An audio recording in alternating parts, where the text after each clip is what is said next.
यश की नई movie toxic देख के आ रहा हूँ। इसके टीजर ट्रेलर से हम लोगों ने जितना भी अंदाजा लगाया था ये मूवी उससे ज्यादा क्रेजी है, बहुत ज्यादा क्रेजी है। मूवी की सभी चीजों पे बात करेंगे बिना स्पॉइलर के। तो और अगर तुम लोग इस चैनल पे नए हो प्लीज सब्सक्राइब, और अगर वीडियो पसंद आए तो भाई लाइक का बटन नीचे है दबाते जाना। सबसे पहले मूवी की कहानी के बारे में बात कर लेते हैं। तो इसकी जो कहानी है वो आजादी के जस्ट बाद टेक प्लेस करती है और हम लोग फॉलो करते हैं राया के कैरेक्टर को, कैसे वो गोवा के अंदर एंट्री लेता है, वहां पे जाके गैंगस्टर बन जाता है, उसकी लाइफ में क्या होता है, कौन से रिलेशंस बनाता है और उससे उसके जीवन पे क्या क्या असर पड़ता है। यही सब चीजें हमें ये फिल्म दिखाती है, जिसके पहले 15-20 मिनट देखने के बाद ही तो मैंने अपना मन बना लिया था कि ये मूवी बेकार है। मैंने तो वीडियो का टाइटल भी सोच लिया था, टॉक्सिक इज डन ब्रो। मतलब इतना कंफ्यूजिंग स्टार्ट शायद ही मैंने किसी मासी मूवी का इससे पहले कभी देखा है। मूवी की शुरुआत नहीं हुई कि इन्होंने इंफॉर्मेशन डंप करना चालू कर दिया।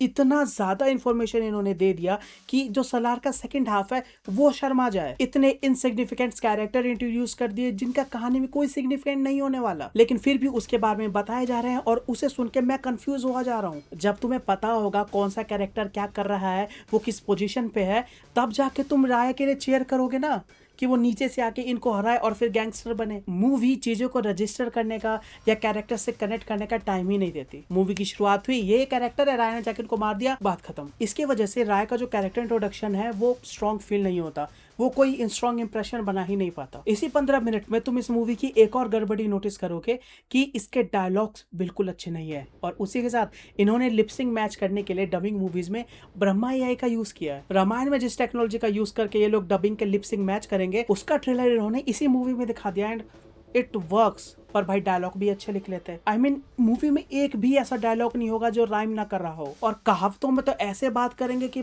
मानो कबीर दास के वंशज हो। फिल्म में जितने भी कैरेक्टर्स है सब एक ही तरीके से बात करते हैं, बस एक राय है जिसको थोड़ा अलग डायलेक्ट देने की कोशिश करी है। वो जब भी बात करेगा बिल्कुल चीप लैंग्वेज में। वो बॉयज हॉस्टल वाली कन्वर्सेशंस नहीं होती जिसको अगर तुमने नॉर्मल कन्वर्सेशन में यूज कर लिया तो लोग चप्पल उठा के मारेंगे, वैसी लैंग्वेज है राया की। और मूवी देखने के बाद मुझे ऐसा लगता है कि उसको बस एज अ शॉक वैल्यू रखा है, और वो चीजें कितनी भी अजीब लग रही हो वर्क कर जाती है। क्या बाकी लैंग्वेजेस में भी ऐसा है? नीचे कमेंट्स में जरूर बताना। इसी के साथ मैं कहना चाहूंगी कि यार इसका इंग्लिश वर्जन देखना पड़ेगा, क्योंकि जो डायलॉग्स हिंदी में इतने अटपटे लग रहे हैं वो जब इंग्लिश में ट्रांसलेट होंगे तो वर्क कर सकते हैं। इसका जो इंग्लिश ट्रेलर आया था काफी बढ़िया था, डायलॉग्स अच्छे से मैच कर रहे थे। और ये बात मैं इसलिए भी कह रहा हूँ क्योंकि ट्रेलर के अंदर कुछ सीन्स है जो फिल्म के अंदर है ही नहीं। जैसे हुमा कुरैशी का वो सीन है जब वो कहते हैं शट योर माउथ अप वाला, फिल्म में मिसिंग है। एक और शॉट जहाँ पे यश बीच में खड़ा है टनल पे और ट्रेन आ रही है, वो भी फिल्म के अंदर नहीं है। मूवी को शुरू हुए आधे घंटे भी नहीं हुए थे और इतनी सारी प्रॉब्लम दिख जाना, ऐसा लग रहा था कि टॉक्सिक बर्बाद हो चुकी है। उस वक्त ऐसा लग रहा था कि जो बाकी बचा हुआ टाइम है उसमें मेरा सर दर्द से फटने वाला है। पर अचानक से सर्कस का एक सीन आता है। मूवी राय के कैरेक्टर पे फोकस करना चालू करती है, एक्शन चालू होता है। इस फिल्म के अंदर जितनी भी एक्शन है काफी कमाल के, आगे इसके बारे में बात करेंगे। इस जो सर्कस वाले सीन है उसकी शुरुआत एक्शन से होती है और देख के मजा आता है। पहली बार लग रहा था कि मूवी कुछ अच्छा दिखा रही है और वो सीन चलता ही जाता है। कैरेक्टर सर्कस के अंदर आते हैं, वहां फाइट ब्रोक आउट हो जाती है, लड़ाई होती है और लड़ाई भी अलग अलग तरीके की। हैंड टू हैंड कॉम्बैट तुम्हें देखने को मिल जाएगी, गन शॉट वगैरह चल रहा है। पर असली माल मसाला इस फाइट के बाद चालू होती है, जब राया इन्वेस्टिगेट करता है कि ये लड़ाई किसने करवाई। वो जैसे सस्पेक्ट्स को इंटरोगेट करता है, वहां पे एक दो नए कैरेक्टर हमें इंट्रोड्यूस कराए जाते हैं और वहां से लगता है कि इस मूवी की असली कहानी शुरू हुई है। ये मूवी असल में यहाँ से चालू होती है। इससे पहले तक हमें बस इसके वर्ल्ड और राय के बारे में यूं छोटा मोटा बताया जा रहा था। यहाँ पे उसका कैरेक्टर असली स्टैब्लिश होता है और उस पूरे सीन को तुम देख के कह दोगे कि भाई this is something different, fairy tale for grown ups. इस लाइन को ये मूवी बहुत ही शिद्दत के साथ फॉलो करती है। ये पूरी फिल्म मेनली सिर्फ एक कैरेक्टर पे फोकस करती है, राया, और उसको भी दिखाने का तरीका काफी वांगा टाइप चुना है। राय का कैरेक्टर फिल्म के अंदर गैंगस्टर है और उसके लाइफ के सिर्फ दो एक्सपेक्ट्स पे ये मूवी फोकस करती है, एक राय के रिलेशनशिप्स पे और दूसरा वो कैसे मार कुटाई कर रहा है। ये मूवी अपने प्लॉट पे तभी आगे बढ़ता है जब राया कुटाई करता है, या तो किसी लड़की की या किसी गुंडे की। यहाँ पे मैं एक बात कहना चाहूंगा कि वो सीन भले ही कितने भी बोल्ड हो, वहाँ कुछ भी चीप नहीं लगता। तीन हीरोइंस के साथ यश का रोमांस दिखाया गया है, तीनों को प्रेजेंट करने का तरीका अलग है, तीनों का मोटिवेशन अलग है, कैरेक्टर्स अलग है, पर कुछ भी वल्गर नहीं लगता। मतलब देख के ऐसा नहीं लगता कि यहाँ पे हीरोइन को आई कैंडी की तरह दिखाया जा रहा है। मूवी के अंदर जो लव है उसको दिखाने का तरीका भी जो नॉर्मली हम देखते हैं उससे अलग है। इसको वांगा टाइप में दिखाया है, मतलब लड़का लड़की प्यार करे तो उनके बीच का संभोग दिखाया है। बाकी बात उस पे हमारा भाई विश्वास ही नहीं करता। 2 लाइन बोली और यू कैन अंडरस्टैंड। ये चीजें कहीं कहीं वर्क भी कर जाती है और कहीं कहीं तुम्हारा दिमाग भी खराब हो जाता है कि बस भाई। तो इससे रिलेटेड फिल्म के अंदर जितने भी सीन्स है अच्छा क्रिएट किया है, मतलब तुम्हें एक एंटरटेन करके जाता है। इसी के साथ फिल्म के अंदर ड्रामा क्रिएट करने के लिए जो सीन्स लिखे हैं वो भी काफी अच्छे हैं। फिल्म के अंदर एक पॉइंट आता है जहाँ पे कैरेक्टर का रिलेशनशिप ऐसा बन चुका है कि ट्रेलर में हमने जो चीजें देखी थी, कहानी को वहां तक जाने के लिए एक बहुत बड़ी चीज करनी पड़ेगी और उसको पुल ऑफ करना बहुत मुश्किल था। मूवी उस चीज को जैसे हैंडल करती है काफी बढ़िया। कह सकते हो कि इस मूवी का बेस्ट पार्ट वही था, इसका इंटरवल ब्लॉक। यहाँ पे एक चीज मैं ऐड करना चाहूंगा कि ये मूवी जैसे राय के कैरेक्टर को ट्रीट करती है उसको काफी अच्छे से लिखा है और दिखाया है। मुझे काफी पसंद आया क्योंकि ये राय के कैरेक्टर को हीरो की तरह ट्रीट नहीं करती एज ए गैंगस्टर, नहीं, गैंगस्टर कहना भी काफी अच्छा वर्ड हो जाएगा इसके लिए, एज ए एंटी हीरो जो कि बहुत ही घटिया कैरेक्टर है। आई मीन फिल्म के अंदर ये ऐसा कैरेक्टर है जो चीटिंग तक को जस्टिफाई कर देता है।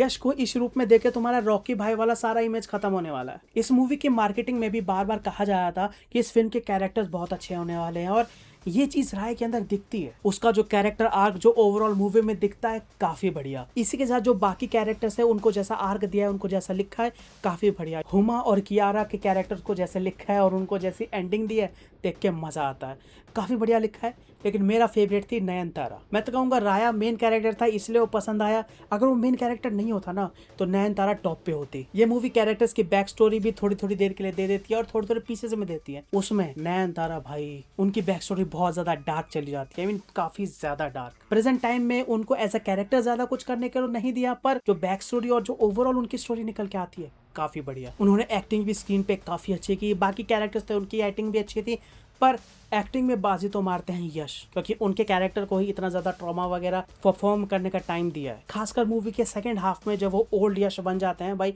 उनकी परफॉर्मेंस तो अलग ही लेवल पे चली जाती है। और उसी के पैरेलली तुम जब यंग यश को देखते हो, दोनों साथ में स्क्रीन पे लड़ रहे हैं, पर तुम्हें भरोसा नहीं होगा कि ये दोनों एक ही हैं। दोनों की बॉडी बदल चुकी है, मेकअप इतना हैवी है, पर फिर भी क्या बढ़िया एक्टिंग करी है। पर जो बेटा है ना उसकी डबिंग इतनी खराब है भाई, सही बताओ तो कई जगहों पे उसके डायलॉग समझ में भी नहीं आते। और मूवी में जो उसका पोर्शन है वो भी अचानक से ही चालू हो जाता है। अब कब होता है वो तो मूवी में देख लेना, स्पॉइलर हो जाएगा, पर थोड़ा अब्रप्ट लगेगा। उससे रिलेटेड मूवी में जितने भी पोर्शन है वो थोड़े खींचे खींचे भी फील होते हैं, समझ नहीं आता कि उसको मूवी के अंदर क्यों डाला है। पर एंड तक आते आते मूवी उस चीज को जस्टिफाई कर देती है। एंडिंग में एक ट्विस्ट है जिसके बारे में बात करना चाहता हूँ, पर स्पॉइलर हो जाएगा बहुत बड़ा। तो एक काम करते हैं, इस वीडियो में रहने देते हैं, एंडिंग एक्सप्लेन वाली एक और वीडियो बनाने की कोशिश करेंगे। अगर वो देखना है तो नीचे कमेंट्स में जरूर बताना। इस मूवी की जो ओवरऑल राइटिंग है वो भले ही थोड़ी हिट एंड मिस ना हो, ये फिल्म 3 चीज काफी बढ़िया करती है जिससे तुम थ्रू आउट इस रनिंग टाइम हमेशा एंगेज रहते हो और एक्साइटमेंट भी बनी रहती है। सबसे पहला तो मूवी ओवरऑल बहुत ज्यादा खूबसूरत है। मूवी का विजुअल स्टाइल कमाल का है।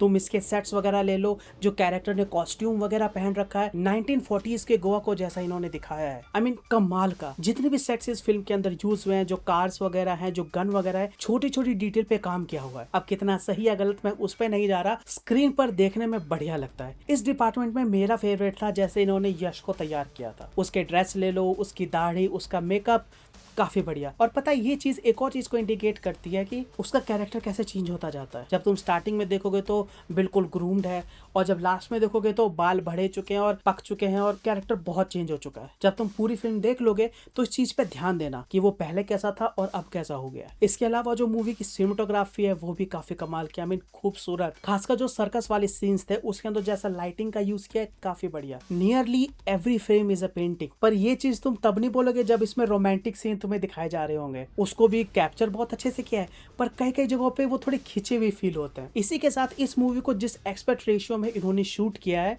वो भाई ठीक से बैठ नहीं रहा था स्क्रीन पर। थिएटर में देख के ऐसा लग रहा था कि इसको क्रॉप कर दिया है। जब भी किसी कैरेक्टर का हमें क्लोजअप दिखाया जा रहा है ऐसा लग रहा है कि हम उसके मुंह के अंदर घुसे जा रहे हैं। फ्रेमिंग की बहुत दिक्कत है भाई। साइड साइड में ब्लैक बार्स चलेंगे, बस हमें कैरेक्टर चेहरा पूरा तो दिखा दो। आधा यहाँ से काट दिया, आधा यहाँ से काट दिया। पर चलो जो एक्शन वाले पोर्शन है वहाँ पे कैमरा वर्क अच्छा था तो इस पर ज्यादा ध्यान नहीं जाता। इस मूवी के प्लॉट को बस 2 चीज आगे बढ़ाती है, राया और राया। वो एक्शन करता तुम्हें मिल जाएगा या तो लड़की के साथ या गुंडों के साथ। मूवी के अंदर करीबन 3-4 एक्शन सीक्वेंसेस है और सब के सब काफी अच्छे हैं। अलग अलग जगहों पे टेक प्लेस करते हैं, डिफरेंट तरीके से शूट किया है। फाइट के अंदर तुम्हें मासीनेस देखने को मिलेगी पर कहीं भी ओवर द टॉप नहीं गए।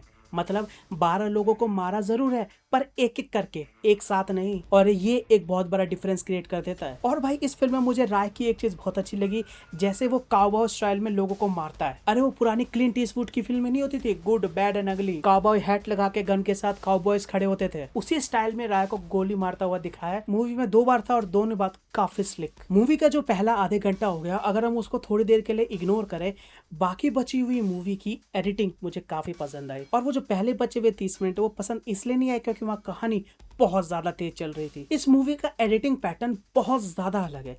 I mean, ये तुम्हें कमर्शियल मूवीज में बहुत कम देखने को मिलेंगे। कम छोड़ो, देखने को ही नहीं मिला होगा। एक बहुत बढ़िया सीन चल रहा होगा और अचानक सीन कट जाएगा। वो होता है ना जब हम कोई हॉलीवुड मूवी देख रहे होते हैं, इंडियन थिएटर्स वालों को पता नहीं होगा कि इंटरवल कहाँ पे आएगा, तो वो रैंडम जगह पे रोक देते हैं। ऐसा इस फिल्म में हो रहा था। पहली बार हुआ तो मुझे लगा इसके अंदर इंटरवल है ही नहीं, तो थिएटर वालों ने गेस करके कहीं पे रोक दिया है। पर वो ब्लैक स्क्रीन इंटेंशनल थी और ये एक पॉइंट के बाद मूवी में कई बार होने लगता है और हर बार काफी इम्पैक्टफुल था। इसका यूज करके इन्होंने काफी सारी अननेसेसरी चीजें भी हटा दी थी, तो वो भी काफी अच्छा लगा। इन ब्लैक स्क्रीन के पैरेलली मूवी ने मोन्टाजेस को भी काफी अच्छा यूज किया है और मूवी के अंदर बहुत सारे मोन्टाजेस हैं और मुझे काफी ज्यादा पसंद आया जैसे इन मोन्टाजेस का यूज करके कैरेक्टर के मैडनेस को दिखाया है। और मुझे काफी ज्यादा पसंद आया जैसा इन्होंने मोन्टाजेस को यूज करके इस वर्ल्ड के मैडनेस को दिखाया है। I mean, ये मोन्टाजेस मेजरली 3 जगहों पे यूज करेंगे, जब या तो किसी कैरेक्टर का इंट्रोडक्शन हो रहा होगा, या कोई बड़ा टाइम जैम दिखाना होगा, या किसी कैरेक्टर का इमोशनल स्टेट, जिसमें इमोशनल स्टेट वाला मोन्टाज मूवी के अंदर शायद 2-3 है।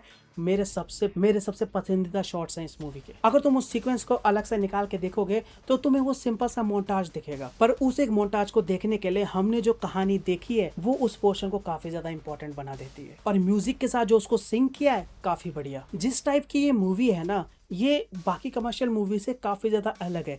ये सिर्फ एक कैरेक्टर पे फोकस करती है और उसके रिलेशनशिप पे, और जैसा इसका कैरेक्टर आर्क ओवरऑल मूवी में दिखाया गया है, मूवी देखने के बाद तुम्हें वो पोर्शंस काफ़ी पसंद आएंगे। वो इस कहानी कहने के तरीके में काफ़ी ज़्यादा फिट बैठते हैं। पर इन सब चीज़ों के बावजूद भी मूवी काफ़ी ज़्यादा लंबी फील होती है। मूवी में बहुत सारे ऐसे पोर्शंस हैं जहाँ समझ नहीं आ रहा था कि हम स्क्रीन पे ये चीज़ क्यों देख रहे हैं। इनके पास मटेरियल इतना ज़्यादा था कि इस मूवी के पहले 30 मिनट इन्होंने बस वर्ल्ड को एस्टैब्लिश करने के लिए दिए हैं। अभी मैं जिस मोन्टाजेस की बात कर रहा था उसमें से एक दो को काटा जा सकता था। जो रोमांटिक सीन्स हमें इतने सारे दिखाए हैं उसमें से बहुतों को काटा जा सकता था। जो मोन्टाजेस हैं उनमें एक बड़ी प्रॉब्लम है कि वो सेम ही चीज को अलग अलग तरीके से दिखाए जा रहे थे, बस विजुअल और म्यूजिक थोड़ा सा बदल जा रहा था, चीज वही चल रही थी। इसके अलावा मूवी में एक छोटी सी प्रॉब्लम और है कि जो 2-3 मेन कैरेक्टर्स है उनको छोड़ के ये किसी भी चीज पे ध्यान नहीं देती, किसी भी कैरेक्टर पे ध्यान नहीं देती, वर्ल्ड पे ध्यान नहीं देती। पहले 30 मिनट में जो वर्ल्ड एस्टेब्लिश किया था उसके बाद पूरी मूवी में उसका कोई जिक्र ही नहीं है। राया हमारा जो बिजनेस करने के लिए आया था उसका कोई जिक्र ही नहीं है। थोड़े बहुत हिंट्स हमें दिए जाते हैं पर वो इतनी तेजी में निकल जाता है कि तुम उसके लिए केयर करना ही छोड़ देते हो। अब ये उतनी बड़ी प्रॉब्लम होनी नहीं चाहिए थी, पर राय का जो पूरा कैरेक्टर है वो इसी पे बेस्ड है। आगे चल के जो मूवी में 2-3 इवेंट्स होते हैं उसकी ग्रेविटी तुम्हें तब फील होगी जब पता चलेगा कि वो क्या कर रहा था और क्यों कर रहा था, कैसे कर रहा था। ये सब चीजें मूवी एक नरेशन में निकाल देती है और मूवी ये जितनी भी इंफॉर्मेशन है एक नरेशन में निकाल देती है, जो कि बिल्कुल भी अच्छा नहीं था। मूवी के अंदर जितने भी रिलेशनशिप दिखाए गए हैं, शायद 3 है मेनली, वो सब वांगा वाले हैं। मैं ऐसा 2-3 बार कह चुका हूँ। मैं ऐसा इसलिए कह रहा हूँ क्योंकि जो एक अल्फा मेल वाली थ्योरी देता है ये मूवी उसको शिद्दत के साथ फॉलो करती है। राया एक अल्फा मेल है और बाकी कैरेक्टर सब कुछ इस पे अपना नौछावर कर देते हैं। सब कुछ। और यही चीज देखने में तो ठीक ठाक लगेगी पर सेंस बिल्कुल नहीं बनाती, लॉजिक काम ही नहीं करता। पर म्यूजिक बढ़िया था फिल्म के अंदर। तो ओवरऑल कहूँ तो यश की टॉक्सिक मुझे काफी पसंद आई। ये एक फ्लॉड कैरेक्टर की स्टोरी दिखाती है और उसको अच्छे से प्रेजेंट करने में कामयाब भी होती है। कुछ जगहों पे बहुत बुरी तरह मात खाती है, कई जगहों पे कुछ से काफी अच्छा कर देती है। एक्टिंग बहुत अच्छी है, म्यूजिक सुनने में काफी बढ़िया लगता है, मूवी देखने में बहुत ब्यूटीफुल है। पर इसके अंदर ऐसे एलिमेंट्स हैं जो कुछ लोगों के लिए ट्रिगर पॉइंट बन सकते हैं। तो अपनी सोच समझ, धैर्य और वीर्य के साथ इस फिल्म को देखना। फैमिली के साथ बिल्कुल ट्राई भी मत करना। बाकी ये थे मेरे थॉट्स। तुम्हारे क्या ओपिनियन है इसको लेके नीचे कमेंट्स में जरूर बताना है। सब्सक्राइब